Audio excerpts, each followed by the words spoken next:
Good morning teachers, नमस्कार। जैसा कि आप सभी जानते हैं कि भारत के विभिन्न राज्यों में निष्ठा प्रशिक्षण के कोर्स चलाए जा रहे हैं और अब निष्ठा प्रशिक्षण के चौथे चरण में मॉड्यूल 10, मॉड्यूल 11, मॉड्यूल 12 जो कि समय अवधि 1 दिसंबर से 15 दिसंबर के बीच यह आयोजित होनी है।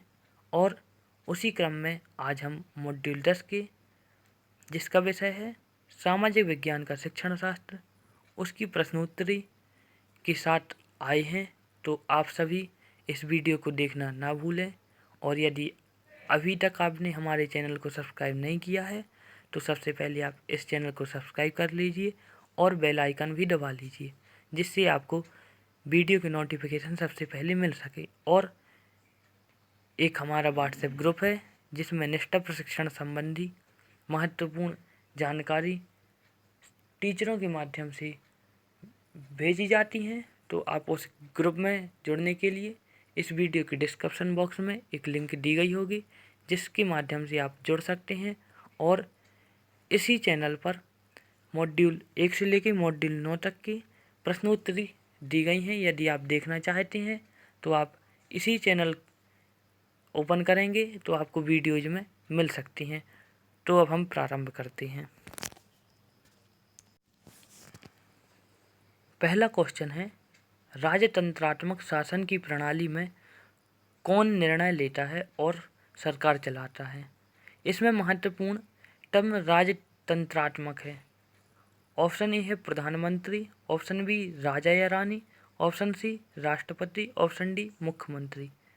तो वर्तमान में जैसा कि यदि शासन देखा जाए तो राष्ट्रपति केंद्र का और प्रधानमंत्री, मुख्यमंत्री ये अपने अपने स्थान पर होते हैं, परंतु राजतंत्रात्मक बात की गई है तो इसमें आंसर आएगा राजा या रानी। नेक्स्ट क्वेश्चन पर चलते हैं।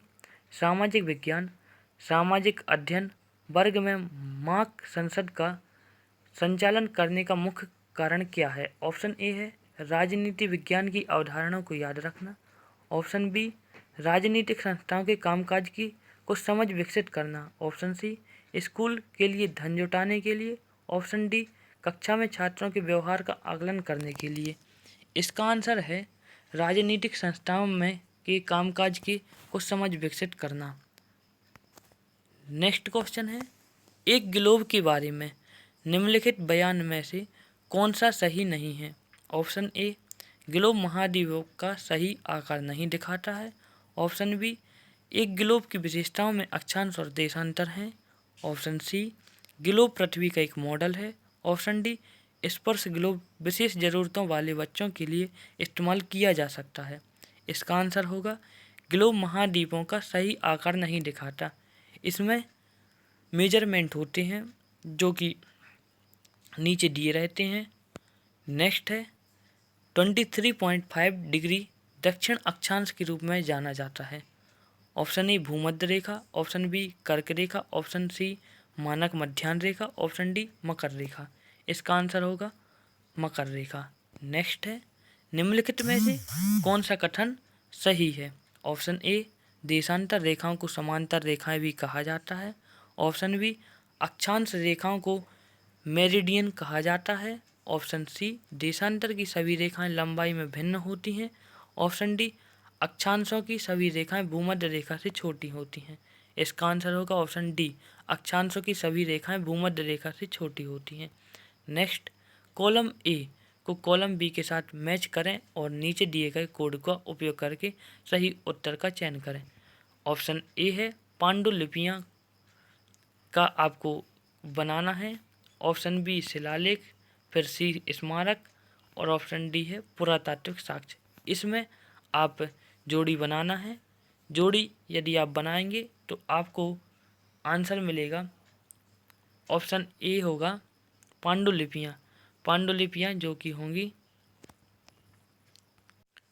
पांडुलिपियां का होगा हस्तलिखित प्राचीन अर्थात थर्ड वाला ऑप्शन। शिलालेख का होगा लेखन, ये वाला चौथा, लेखन जो या तो पत्थर की सतह पर या धातु पर या ईंटों पर उत्कीर्ण है। ऑप्शन सी में स्मारक है। स्मारक का होगा अतीत से संबंधित इमारतें या तो जमीन से खोद कर निकाली गई या फिर जमीन पर स्थित हैं। ऑप्शन डी है पुरातात्विक साक्ष्य। इसका आंसर होगा चीज़ें जो ज़मीन से खोद कर निकाली जाती हैं। अर्थात जैसे ही आप इसमें मैच करेंगे तो आपको ऑप्शन बी अर्थात ए का तीसरा, बी का चौथा, सी का सेकंड, डी का फर्स्ट जैसे ही आप सॉल्व करेंगे आपको यह प्राप्त होगा। नेक्स्ट साहित्यिक स्रोत हैं पत्थर की औजार, मिट्टी के बर्तन, जले हुए अनाज। ऑप्शन बी महाकाव्य, पुराण, स्मृति। ऑप्शन सी है ग्लोब, नक्शे, जानवरों की हड्डियाँ। ऑप्शन डी है इमारतों, गड्ढों में बने घर, सिक्का। इसका आंसर होगा ऑप्शन बी महाकाव्य, पुराण, स्मृति। नेक्स्ट है विभिन्न आजीविकाओं के बारे में पढ़ाते समय निम्नलिखित में से कौन सी विधि सबसे उपयुक्त है। ऑप्शन ए व्याख्यान विधि का उपयोग करना। ऑप्शन बी पाठ्य पुस्तकों को जोर से पढ़ना। ऑप्शन सी बहसों का आयोजन। ऑप्शन डी ड्रॉ लिखें और चर्चा करें। ड्रॉ मतलब चित्र बनाएं और लिखें फिर चर्चा करें। इसका आंसर होगा ऑप्शन डी। नेक्स्ट है कौन सी विधि शिक्षार्थी द्वारा इस सीखने के प्रतिफल की योग्यता को प्राप्त करने के लिए सबसे सटीक होगी। जांच करना कि क्या लोगों के पास जीविका कमाने की अवसर है। ऑप्शन ए है केवल पाठ्य पुस्तकों से पढ़ना। ऑप्शन बी है पूरा करने हेतु दिया गया कार्य। ऑप्शन डी है सी है व्याख्या विधि का उपयोग करना। ऑप्शन डी है परियोजना आधारित ज्ञान। इसका आंसर होगा परियोजना आधारित ज्ञान। नेक्स्ट है सामाजिक विज्ञान का पठन पाठन बढ़ावा देता है। ऑप्शन ए सामाजिक और राजनीतिक मुद्दों पर सरकार के नजरिए के ज्ञान। ऑप्शन बी पाठ्य पुस्तक में व्यक्त किए गए विचारों को जानने और उनका पालन करने की क्षमता। ऑप्शन सी स्वतंत्रता, विश्वास और विविधता के लिए सम्मान जैसे मानवीय मूल्य। ऑप्शन डी उच्च स्तर पर इन विषयों का अध्ययन करने के लिए तैयार होना। इसका आंसर होगा ऑप्शन सी स्वतंत्रता, विश्वास और विविधता के लिए सम्मान जैसे मानवीय मूल्य। जैसे ही आप इसको सबमिट करेंगे आप देखेंगे योर स्कोर है 10/10। तो इस प्रकार से आप मॉड्यूल का समापन कर सकते हैं और अपनी प्रश्नोत्तरी में 10 में से 10 अंक ला सकते हैं। और आप सभी कृपया इस वीडियो को ज़्यादा से ज़्यादा शेयर कीजिए और अभी तक चैनल सब्सक्राइब नहीं किया है तो सबसे पहले चैनल को सब्सक्राइब कर लीजिए। और मॉड्यूल 1 से मॉड्यूल 9 तक की वीडियो इसी की वीडियो के डिस्क्रिप्शन बॉक्स पर दी जा रही हैं और ग्रुप के लिंक भी इसी वीडियो के डिस्क्रिप्शन बॉक्स पर दी जा रही हैं। तो आप ज़्यादा से ज़्यादा लोगों को शेयर कीजिए और ज़्यादा से ज़्यादा लोगों को जोड़ें। Thanks for watching. नमस्कार, जय हिंद, जय भारत।